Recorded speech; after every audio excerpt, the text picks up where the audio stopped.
Hello and welcome to this video presentation.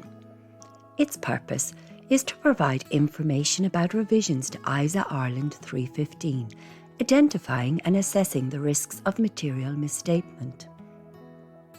In December 2019, the IAASB issued a revised ISA 315. The focus of the revisions to the standard were on the understandability, complexity and length of the standard. The Financial Reporting Council adopted the IAASB's revisions with minimal changes focused on retaining existing FRC supplementary material and issued a revised UK standard.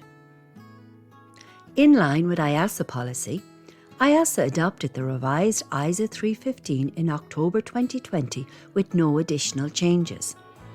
The revised standard is effective for financial periods beginning on or after the 15th of December 2021.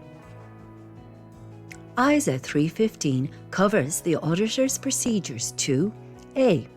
Understand the entity and its environment, the applicable financial reporting framework and the entity's system of internal control. B. Identify risks of material misstatement and C. Assess risks of material misstatement. The revisions to the standard are designed to lead to a more consistent and robust risk assessment, which is the basis of the auditor's efforts to gather sufficient appropriate audit evidence. The ISA 315 revisions include: a separate assessment of inherent risk and control risk is now required. The concept of the spectrum of inherent risk has been introduced to assist with the assessment of inherent risk. The auditor is required to use professional judgment to determine where on the spectrum an identified risk of misstatement is assessed. Significant risks lie at the higher end of the spectrum of inherent risk.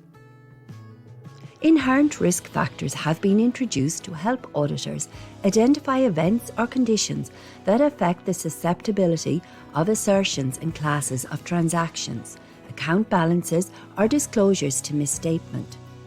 Examples of inherent risk factors provided in the standard include complexity, subjectivity, change and uncertainty.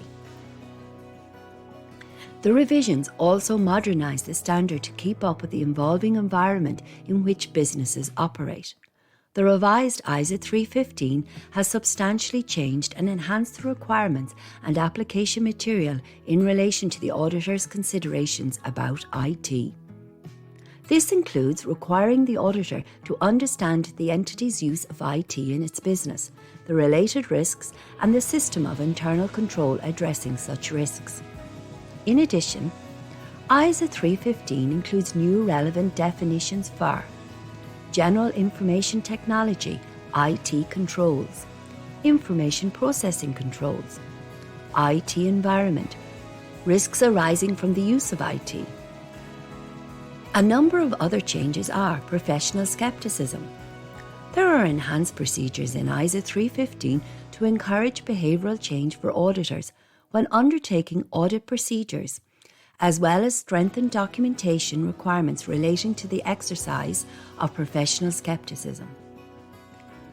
Changes to understanding the entity's system of internal control in the standard include clarifying the controls for which the design is required to be evaluated and implementation determined.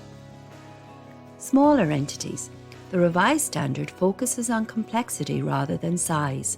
Scalability and proportionality is a separate heading within the application material to the standard, with examples of scaling up for the more complex situations as well as scaling down for less complex situations.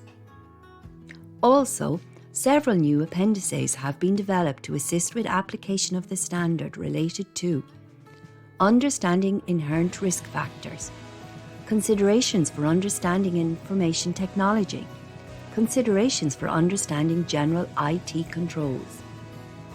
If you wish to obtain more detailed information on this topic, ISA 315 Ireland, updated October 2022, is available on our website iasa.ie.